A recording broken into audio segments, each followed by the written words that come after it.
A minha trajetória enquanto professora começou já há bastante tempo, há 45 anos, quando entrei na Universidade Federal do Paraná, e eu sempre me preocupei com uma linha de pesquisa, uma área de pesquisa que era o sistema de tratamentos no português do Brasil.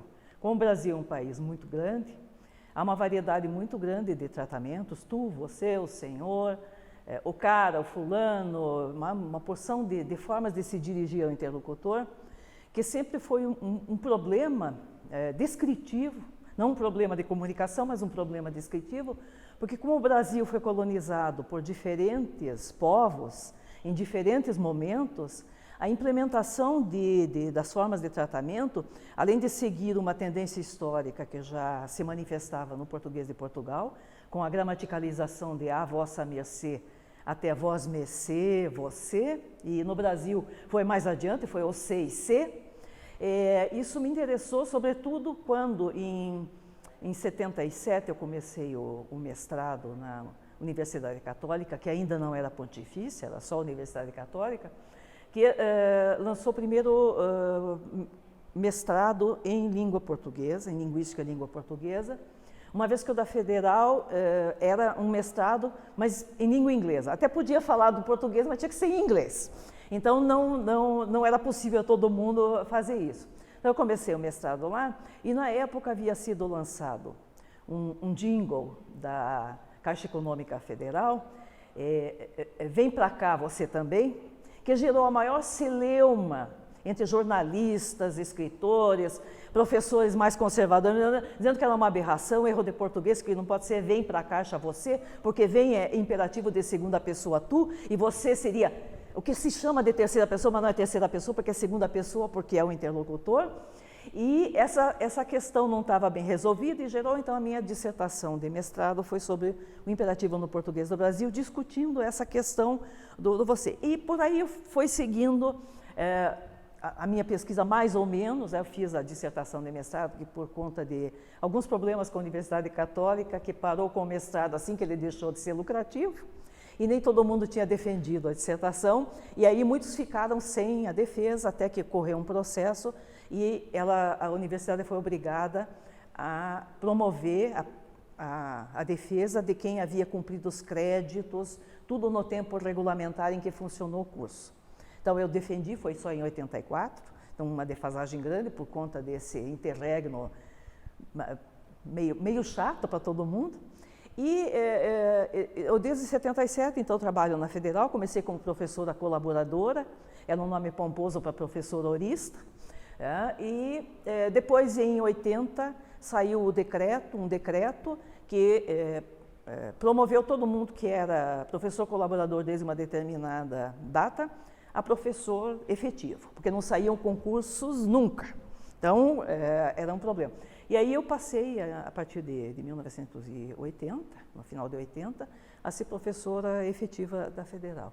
E eu trabalhei sempre na graduação, e fazendo aí o mestrado, e depois que terminei o mestrado, passei a atuar na pós-graduação, e comecei a orientar dissertações sobre esse tema. Nesse meio tempo, em 1983, 84, 85, houve uma série de reuniões entre as universidades do sul do Brasil, entre os grupos de pesquisa da Federal do Paraná, da Federal de Santa Catarina e do Rio Grande do Sul, para fazer grupos de pesquisa em 3 áreas. Na área do bilinguismo, já que a região sul é fértil em comunidades bilíngues, uma parte de atlas linguístico, que é outra técnica de descrever a distribuição das formas linguísticas geograficamente, daí o nome é atlas linguístico, e um terceiro grupo que era da sociolinguística, que então estava se implementando aqui no Brasil, na sequência do grupo um grupo liderado pelo professor Antônio Naro, da Federal do Rio de Janeiro, que fez lá o Censo Linguístico do Rio de Janeiro. E esse foi o modelo para que a gente, nesses encontros, criasse 2 grandes projetos, que é o projeto do Atlas Linguístico e Etnográfico da região sul e o projeto VARSU, que é a variação linguística na região sul. A diferença entre um atlas linguístico e o estudo sociolinguístico é que o atlas vai entrevistar as pessoas mais velhas e mais analfabetas, para pegar os períodos mais antigos da língua. E a sociolinguística trabalha com as sociedades estratificadas socialmente, estruturalmente, seja em ambiente urbano, bem urbano. Então, as universidades que instituíram o VARSU, sob a liderança da professora Leda Bisol, que foi a idealizadora do projeto, e a gente passou a desenvolver um projeto de gravação de entrevistas sociolinguísticas, segundo o modelo laboviano e seguindo o modelo lá do projeto Sensolinguístico do Rio de Janeiro, e fizemos gravações de entrevistas socialmente estratificadas, então por faixa etária, por nível de escolaridade e por cidade. E como a região sul, o nosso objetivo era mostrar a variação na região sul, foram escolhidas algumas cidades, a gente gostaria que fosse mais, mas não havia possibilidade, e essas cidades foram as capitais que representavam as regiões metropolitanas, com tudo que há de mais desenvolvido que uma metrópole possa apresentar em termos de variedade de usos linguísticos, e mais 3 cidades de cada estado que representassem as etnias, as principais etnias povoadoras da região sul, que até o período do Segundo Império era praticamente deserta. Então, inclusive, a vinda de imigrantes estrangeiros foi para defender a região sul do domínio espanhol, que reivindicava, através da Argentina e do Uruguai, né, o Uruguai que foi a nossa província, né, lá do sul, que se independizou depois, né, a província de São Pedro e a do Uruguai, e para garantir para Portugal essa fronteira, foram sendo trazidos povos europeus, para justificar que Portugal tinha população para reivindicar junto aos tribunais internacionais que Portugal tinha direito à região sul, expandindo a área do Tratado de Tordesilhas. O Tratado de Tordesilhas passava por Laguna, de Laguna para trás, para o oeste, nada era de Portugal. E vejam a grande expansão que Portugal teve graças a essa povoação. Então, no Paraná foram escolhidas as etnias. Vamos começar pelo Rio Grande do Sul, que é para onde foram os primeiros imigrantes, as primeiras grandes levas de imigrantes. Então, o Rio Grande do Sul tinha Porto Alegre, que foi uma cidade colonizada por casais açorianos. O nome antigo de Porto Alegre era Porto Alegre dos Casais, por causa dos casais açorianos que vieram. E mais 3 cidades, São Borja, Panambi e Flores da Cunha, para representar as etnias, respectivamente, pela ordem de chegada, alemã e italiana, e São Borja na fronteira para ver o contato com o espanhol, São Borja na fronteira com a Argentina. Santa Catarina, que na sequência teve uma colonização alemã forte na região litorânea, e o Florianópolis era também um reflexo da colonização açoriana, já que também os açorianos vieram para a Ilha do Desterro, antigo nome de Florianópolis, e para o litoral de Santa Catarina, e eles são os antecedentes, né, do que hoje se chama, né, os manezinhos da ilha. Tá? Então, o manezinho é o resultado desses primeiros povoadores do litoral. E Blumenau foi a cidade escolhida. Joinville talvez tivesse sido o mais característico da colonização alemã, mas foi escolhida Blumenau por ser mais antiga e também porque era uma cidade bem industrializada, tinha uma estratificação social interessante. No interior aí foram escolhidas mais Lages, que é o ponto de passagem. Lages foi fundada pelos vicentinos, ainda pelos portugueses vindos da capitania de São Vicente. Lages foi fundada pelos vicentinos, mas depois ela foi o ponto de passagem e de parada dos tropeiros, que vinham com a carne seca do Rio Grande do Sul e com a criação dos burros, dos muares, que iam para a feira de Sorocaba, porque as Minas Gerais precisavam de burros e muares, né, mulas, para poder vencer a geografia das Minas, que não é só o estado de Minas, né, era Mato Grosso, Goiás e Minas Gerais, o equivalente é isso. Então, não só a carne salgada, que era necessária para essas viagens, mas, sobretudo, as mulas. E aí era o chamado Caminho dos Tropeiros, que passou pelo Paraná e ia até Sorocaba. E de Sorocaba ia para a região das Minas Gerais. Então, Lages tem uma fundação vicentina e se sobrepõe depois uma colonização gaúcha, tá? Com valores gaúchos. E mais no interior ainda Chapecó, que é ponto de escala dos gaúchos que passavam pelo interior de Santa Catarina, que é estreitinho, né? Como não havia terra suficiente lá, eles pularam depois para o sul, sudoeste e oeste do Paraná. Então, a gente costuma dizer que os chapecoenses são os gaúchos que depois passam para o Paraná com estágio em Santa Catarina. Porque os gaúchos no sul do Brasil, como não havia mão de obra escrava, havia pouquíssimos escravos, e esses escravos foram do tempo, sobretudo das guerras, né, com os países do sul, que vinham os batalhões de pretos, que eram chamados batalhões de pretos do Rio de Janeiro, que iam lutar contra os uruguaios, os argentinos e os paraguaios depois. Então, não havia uma cultura em que houvesse bastante escravos. Esporadicamente havia, mas não havia antes. Então, os colonos tiveram que fabricar a própria mão de obra. Então, era comum ter 15, 20 filhos para poder cuidar da terra. Dá para imaginar que em 3, 4 gerações não havia mais terra para toda essa gente. Então, eles começaram a emigrar, foram para o oeste de Santa Catarina, e do oeste de Santa Catarina, como era pouca terra, estreitinho, eles pularam para o Paraná, e do Paraná também, porque o Paraná logo ficou, na década de 70, esses paranaenses que já tinham feito, vamos dizer assim, uma fortuna em Pato Branco, Cascavel, essas cidades dessa região, começaram a pular para Rondônia, porque o governo federal estava promovendo o assentamento de colonos em Rondônia, pulando São Paulo, que a terra era cara, onde a terra era cara. Então, eles passaram para o Mato Grosso, mas foram até Rondônia. E hoje eles chegaram até Roraima.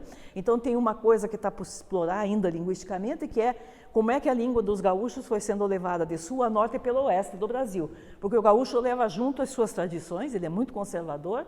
Então, ele leva a cuia, o mate, a cuia, leva o CTG, que é o Centro de Tradições Gaúchas, e leva a música, né, a dança, os trajes típicos, e ele é muito preservador dessa comunidade. Então, é comum a gente ver pessoal de Roraima, do Acre, de Rondônia, tu é, assim. Então, e no Paraná, as colônias estrangeiras que a gente procurou beneficiar foram Pato Branco, porque era justamente essa terceira etapa dos imigrantes que chegaram no Rio Grande, passaram por Santa Catarina e chegaram no oeste e sudoeste paranaense.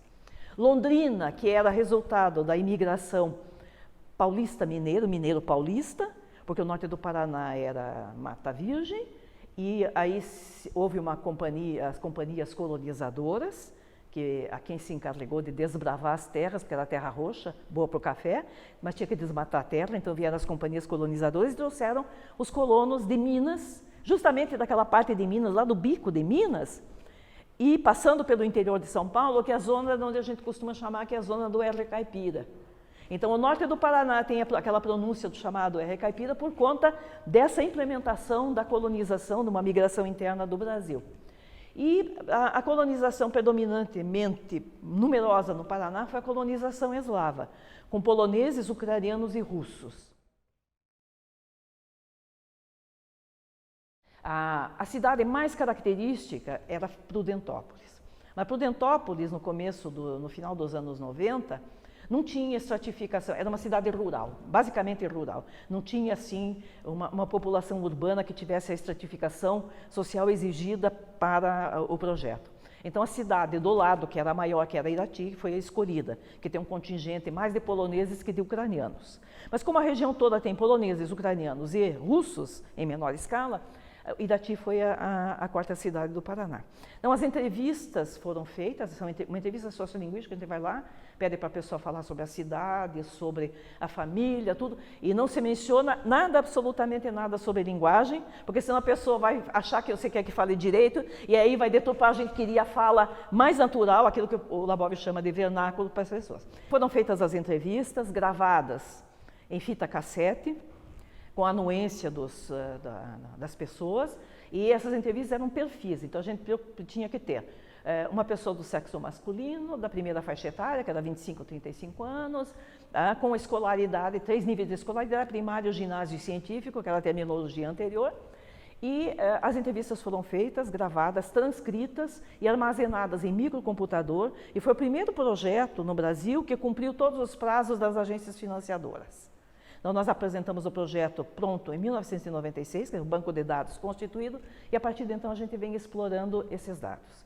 E eu faço parte da equipe inicial do projeto VarSul, e eu sou a coordenadora regional na seção Paraná, que primeiramente esteve na Federal, mas depois, por algumas razões complicadas, eu acabei migrando aqui para o TFPR.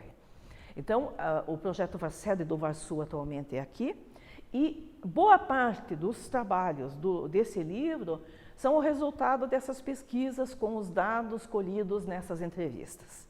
Então, por que é importante um banco de dados como esse, que é parte do projeto do livro, nós estamos explorando esses dados já há bastante tempo, e é bastante tempo, porque a pesquisa é demorada, né? E a gente vem publicando, vem trabalhando, e essa é uma amostra confiável metodologicamente, não é uma amostra assim, aí eu vou ali na esquina e escuto duas pessoas falando, e fazer, não, é uma amostra estratificada, confiável, porque foi obtida de maneira regular, todas as entrevistas seguiram o mesmo protocolo, e os dados que a gente vem computando têm saído em muitas publicações, e o objetivo do projeto VarSul era, basicamente, descrever a língua portuguesa na região sul e verificar até que ponto as comunidades que migraram para a região sul poderiam ou não estar influenciando a língua portuguesa. O que a gente tem até agora é que essa influência, em termos numa versão forte, não existe. Ela existe numa versão fraca, porque cada povo traz as suas peculiaridades. No campo do léxico isso fica muito evidente, como chmia para doce, tá? A vina do curitibano, que veio com os alemães, a Wienerwurst, né? Que transformou na vina. Então, no campo do léxico isso é mais perceptível. Mas no campo da estrutura linguística, é muito difícil uma língua atuar sobre a outra, a menos que toda a população seja bilíngue. E aí, se a população é bilíngue, ele fala igual, de maneira semelhante às duas línguas, uma pode interferir na outra estruturalmente, senão não. Por isso que essa coisa do tal do gerundismo é impossível, porque o Brasil não é um país bilíngue, português e inglês. Portanto, isso que eles chamam de gerundismo, na realidade, é da língua portuguesa, que coincide com o que tem na língua inglesa. Mas não pode dizer que são os americanos, o inglês americano que influenciou, de jeito nenhum, porque tem que haver bilinguismo para acontecer isso. Então, a gente está desfazendo uma porção de mitos, e uma amostra estratificada serve para desfazer esses mitos, e os trabalhos que a gente apresenta nesse livro, foram selecionados para esse livro, são alguns dos trabalhos que foram apresentados nessa 5ª jornada do VarSul, feita aqui na UTFPR, com o auxílio da CAPES, em abril de 2017. Então, os trabalhos versam sobre alguns tópicos, alguns já bastante estudados, por exemplo, a parte de fonética e fonologia do VarSul está bem desenvolvida, está praticamente toda explorada, porque havia um pessoal muito bom, liderado pela professora Leda Bisol, lá no Rio Grande do Sul, e havia muitos fonólogos lá. A PUC do Rio Grande do Sul e a URGS são dois celeiros de fonólogos. Então, eles, como tinham gente muito capacitada, puderam desenvolver mais rapidamente isso. Os estudos de morfossintaxe são mais lentos pela própria natureza, porque para uma pesquisa fonética você precisa de 10 minutos de gravação, você já tem todos os fonemas ocorrendo ali, mas na morfossintaxe eles ocorrem com menos frequência, porque as estruturas são muito variadas. Então, nesse aspecto, na morfossintaxe, ainda há muita coisa que fazer. Então, nesse livro, a gente selecionou alguns dos trabalhos que foram apresentados nessa 5ª jornada e que versam, além daqueles baseados no projeto VarSul, há um trabalho com dados do VarLinf, que é um projeto que se desenvolveu, vamos dizer assim, filho do VarSul, inspirado no VarSul, que é desenvolvido pela Unicentro, que é a gravação do banco de dados de fala eslava. E daí para ver lá, que é uma comunidade bilíngue realmente, como é que funciona isso. Então o trabalho da professora Loremi, nesse livro, versa sobre uma das coisas que eles estão pesquisando lá. Porque lá eles fizeram a área urbana, de Irati e Prudentópolis, e a área rural desses. Então já é um outro tipo de abordagem, porque grande parte dessa população eslava trabalha ainda na zona rural. O trabalho sobre as diferentes pronúncias do R, que é um trabalho, que é uma coisa que é muito marcada no Brasil, é estigmatizante no Brasil. Pessoa que fala R caipira, o chamado R caipira, é estigmatizado não porque essa pronúncia do R seja ruim ou errada, não existe pronúncia errada. É que ela é associada com uma personagem do Monteiro Lobato, que era o Jeca Tatu, e que era o caipira por excelência. E como essa região de Minas, esse corredor que eu falei para vocês, né, do centro de Minas, que passa pelo interior de São Paulo, é marcada por essa pronúncia retroflexa do R. Porta, né, norte. Né? Então, esse R, que é chamado retroflexo, ele é uma das tendências do português do Brasil, não é só nessa região, outras regiões, inclusive em Curitiba se observa isso. Mas ela é marcada por conta desse estigma do caipira, que é pobre, mora no interior, miserável, sem instrução. Então, é essa associação externa de uma pronúncia que leva à estigmatização, ao preconceito linguístico. Então, uma das coisas, o norte do Paraná, todo mundo, mesmo os professores universitários, pronunciam esse R retroflexo. Então, em Londrina, na UEL, em Maringá, na UEM, os professores usam essa pronúncia. E essa pronúncia é uma pronúncia tão boa quanto qualquer outra. Tanto quanto o do R carioca, que não é mais R, é uma aspirada, né? O mar. Né? Ela é tão boa quanto esse outro. Então, uma das funções dos estudos linguísticos é desmistificar esses preconceitos. Mostrar que, do ponto de vista técnico-linguístico, o preconceito linguístico não tem razão de ser, ele não tem fundamentação técnica, teórica. Ele é fruto da sociedade que cria os preconceitos e cria os estereótipos. Então, uma das premissas dos trabalhos acadêmicos, além de entrar para o currículo do professor, marcar a trajetória dos professores, é desmistificar preconceitos sociais, é mostrar que as pronúncias são muitas, e lembrar que, por exemplo, na década de 60, 70, a Rede Globo contratava fonoaudiólogo para treinar os locutores a retirar todos os traços de pronúncia regional. O coitado do Francisco José teve que perder a pronúncia cearense e pernambucana dele para poder trabalhar na Globo. Então havia essa pasteurização da pronúncia, que era uma das premissas do congresso, de dois congressos, o primeiro congresso da língua nacional falada, de 56, e o de 59, que era o primeiro Congresso Nacional da Língua Falada no Teatro, onde se advogava que onde já se viu Shakespeare com pronúncia nordestina. Então, esse tipo de preconceito, né? Então teve que se fazer uma norma para o teatro, né? A base da pronúncia era a fala carioca, tirando os chiados, e essas coisas de preconceito vêm de muito longe. Então, um dos objetivos dos estudos é esse. Então, a gente está estudando pronúncia do R, coisas inovadoras da língua que não são só da região sul, por exemplo, novas conjunções com que, só que, vai que, isso não são conjunções tradicionais e os jovens usam, e se eles botarem isso numa redação, eles vão ser penalizados, porque o professor de português não conhece, entre aspas, porque não está na lista das gramáticas. Né? E a gente tem que dizer, essas conjunções, por exemplo, só que está no lugar de embora, ainda que. Os nossos alunos não usam todavia, você não ouve ninguém falando todavia, pode até escrever, mas falar não fala mais.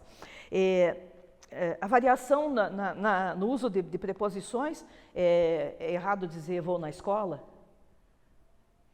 Não é.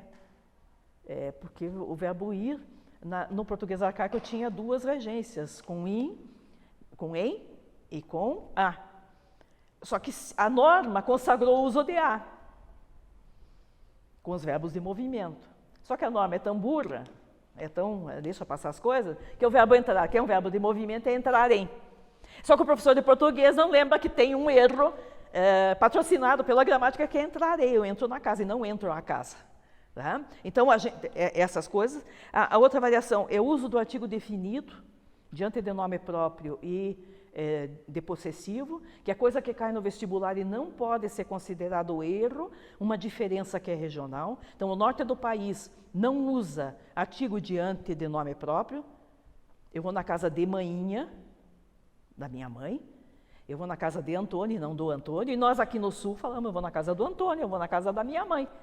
Então, essas diferenças regionais não podem ser caracterizadas como erros, porque elas são variações regionais. E ambas são possíveis. Tanto é que o português de Portugal já emprega categoricamente, isso é 100% dos casos, possessivo, o pronome, o artigo definido antes de possessivo. Os estudos feitos lá já demonstraram isso. Então, no Brasil ainda está distribuído por regiões. E também a análise de um fenômeno que é do português em geral, que é um alçamento da vogal, é uma vogal sobe, a vogal mais aberta, mais fechada e mais aberta. A vogal mais fechada, as vogais mais fechadas são I e U, as médias são E e O, e a mais baixa é A. Nós temos a tendência no Brasil de transformar E em I e O em U. Menino, ao invés de menino, nós aqui no Sul mantemos mais a pronúncia ainda menino, e isso também não pode ser motivo, por exemplo, de questão de vestibular, porque é variação regional, então não pode ser... então, veja, isso parte do trabalho é esse. E um trabalho histórico também, que é o resgate de cartas, de documentos dos séculos passados da região sul, um levantamento de jornais, a Valéria Monarito, que está trabalhando com isso, apresenta um texto aqui, é mostrar justamente quanto havia de jornais no Rio Grande do Sul, portanto, de imprensa escrita, e como é que essa imprensa escrita se manifestava. Então, a descrição desses materiais, além de cartas pessoais, há um acervo muito grande que está sendo explorado. E também o critério de percepção de valor para as línguas de imigração, que é um trabalho sobre a região de Criciúma, que teve um forte contingente de italianos, e ali o italiano hoje é valorizado não por conta dos antigos italianos que vieram colonizar, mas por conta de que agora os habitantes de Criciúma, os jovens, aprendem italiano, e não mais o italiano dos avós, mas o italiano oficial, para ir trabalhar na Itália, para ganhar dinheiro no verão lá e depois voltar no Brasil e gastar aqui no Brasil. Então, é uma outra percepção da língua, que não é a valorização daquela língua do imigrante, mas de uma língua que é necessária hoje. E o objetivo todo de projetos como o VARSU no Brasil é de verificar, primeiro, qual é a variação linguística do português no Brasil, fazer um mapa linguístico do Brasil, e verificar duas coisas que são importantes para a questão teórica da variação e da mudança. Primeiro, lembrar que todas as línguas mudam, sem parar. Cada vez que a gente abre a boca, a gente está mudando a língua. A gente não consegue, por exemplo, você pegar e gravar 10 vezes a mesma frase e botar isso num espectrógrafo para ver o espectrograma, sai 10 vezes diferente. Nós não conseguimos, nem tecnicamente, produzir o mesmo enunciado 10 vezes iguais. Então, é ver duas coisas. Primeiro, se há uma regra geral, de uma tendência geral de mudança do português do Brasil, em relação, por exemplo, se comparar com o de Portugal, ou se há diferentes regras, se as diferentes regiões constituem diferentes regras. Bom, o que os estudos têm mostrado até agora é que, na grande maioria, é uma tendência geral, só que com períodos de implementação diferentes. Então, o português, a gente estranha muito o mineiro falando, eu arrependi. Não, mas eu me arrependi. Bom, é que em Minas eles eliminaram o pronome reflexivo. Mas é só de Minas, não é. Um levantamento que uma aluna minha fez com os dados do VARSU, mostrou que aqui na região sul, com os dados do VARSU, dessas entrevistas, já há esse apagamento do pronome reflexivo também, em menor escala, mas parece assim uma tendência geral. A questão da concordância nominal. Os tijolos estão queimados. Isso vai acontecer, quer a gente queira, quer não, num determinado momento, porque os tijolos já é praticamente regra geral no Brasil. Os tijolos tá queimado, esse tá queimado é estigmatizado, porque a concordância verbal é estigmatizada, porque ela é mais perceptível, que os verbos têm formas diferentes, entre nós vai e nós vamos, isso dói no ouvido, então isso é mais estigmatizado. Mas a concordância nominal, os tijolos, os meninos, ninguém mais ouve. Você até escuta, mas você não escreve isso, escrever é outra história. Mas essa tendência é uma tendência geral no português do Brasil. Isso já tinha sido registrado na Amazônia pelo José Veríssimo no século XIX, 1880, em Caquerata. Então, é uma tendência geral. Então, qual é a finalidade dos estudos linguísticos? Primeiro é isso, é descrever para onde é que está indo o português do Brasil. Se há confluência, se há divergências, Uma coisa a gente já sabe, o português oral do Brasil é diferente do Portugal, porque a partir do momento em que há uma cisão, que uma língua sai do seu território, ela se modifica, no dia seguinte ela já está sendo diferente. Depois os povos que emigram, eles vão querer tirar essas arestas muito marcantes para deixar uma koiné, uma língua comum, para eles não serem reconhecidos como, você é caipira, você é do norte do Paraná. Tanto é que as crianças que vinham de Londrina para Curitiba, a primeira coisa que os pais ensinavam era produzir L no lugar do R, por causa do rotacismo, que é outra característica do linguajar caipira. Então eles diziam, é empleitada, não é empreitada. Quando o correto é empreitada. Mas daí eles faziam, bom, você não pode dizer cardo, tem que ser caldo, então tem que substituir todo. Não, tem coisas que não, tem R. Tem que dizer plancha e não prancha. Não, o correto é prancha. Então, esse tipo de coisas que a gente quer com os estudos linguísticos fazer. E todo mundo que trabalha, não só o nosso livro, que enfoca basicamente trabalhos com a língua da região sul, mas no Brasil inteiro, a descrição dos estudos... Vejam, descrição é diferente de avaliação. Descrição é a gente pegar os dados e dizer, olha, a língua é assim. Você gostou ou não gostou, é questão de se acostumar. Por exemplo, o professor de português, e muita gente que diz assim, não pode dizer vou ir porque é 2 vezes o mesmo verbo. Não é. A pessoa que diz isso é um idiota, é um ignorante em língua portuguesa. Primeiro que vou ir, não é 2 vezes o mesmo verbo, porque o primeiro verbo é auxiliar e o segundo é verbo pleno. Essa mesma pessoa que diz é errado dizer vou ir, pergunta como é que você vai? Vou indo. E tem 2 vezes o que condena está na sua fala. Então, a gente não é bom juiz, a gente não escuta o que a gente fala. Então, essas coisas, porque a língua vai mudando. O futuro que mudou. Essa mesma pessoa diz, vou fazer, vou dormir, vou fazer. E quando chega, não vou ir, não pode, porque aí é ruim. Não, já é. E a prova disso é que as crianças, porque a criança internaliza a regra, a criança fala espontaneamente, vou ir. Aí ela entra na escola e o professor diz que aquilo é errado, e não é. Então, a gente tem que educar não só a sociedade em geral, mas os professores de português, porque o professor de português bota o diploma na parede e nunca mais estuda. A grande maioria, há exceções. Há bons profissionais, mas a grande maioria bota o diploma lá na parede e não procura se atualizar, não procura estudar.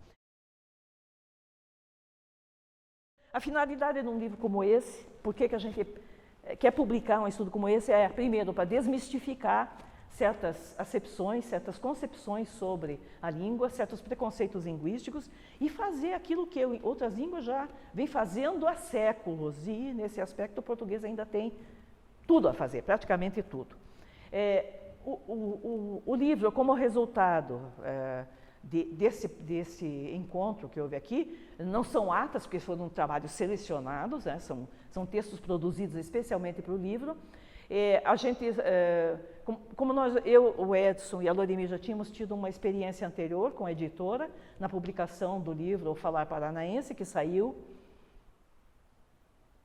5, 6 anos atrás, mais que isso.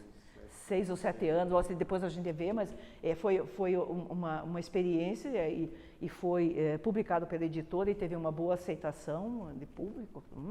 É um livro bastante citado, os trabalhos nele contidos são bastante citados. Então, a gente procurou a editora para ver se a gente poderia publicar uma seleção de textos, alguns saídos do encontro, mas outros não, outros as pessoas submeteram e foram aprovadas. E a gente propôs isso com o aval do curso de pós-graduação. E nesse primeiro momento houve um apoio da CAPES, um apoio financeiro da CAPES, e a partir do ano passado, quando mudou a gestão da editora, esse projeto entrou na fila, e como na fila, acabou levando ainda um tempo, porque havia todo o processo para ser refeito, já que é uma nova concepção de como trabalhar a editoração. E, finalmente, depois de quase 5 anos, está saindo o livro. E a gente espera que esse livro vá ter aceitação. Além disso, está saindo numa versão eletrônica, o que possibilita o acesso ao livro. A gente acha que a edição eletrônica é a coisa mais democrática que existe, porque qualquer um que possa ter acesso à internet pode ter acesso aos textos, o que facilita muito a vida dos professores, dos pesquisadores, dos nossos alunos de pós-graduação. Todo mundo sabe que trabalha com dissertação e tese, como é difícil conseguir uma tese lá, não sai longe, dos anos 90, porque não existe, ou tem na biblioteca, se não tem, é muito difícil. Então as edições eletrônicas são assim um grande passo na democratização do acesso aos bens de divulgação científica que a gente possa fazer. E a gente, como professor, como pesquisador, tem a obrigação de fazer chegar. A gente acumula um saber durante muitos anos e esse saber depois vai embora, vai ser comido pelos bichos. Se a gente não registrar, vai ficar perdido, porque a gente vai acumulando, e à medida que a gente vai acumulando, a gente vai vendo com mais clareza certas coisas. Então a gente tem que passar esse resultado para que outros não precisem fazer o mesmo percurso e a ciência avança. Assim é que a ciência avança.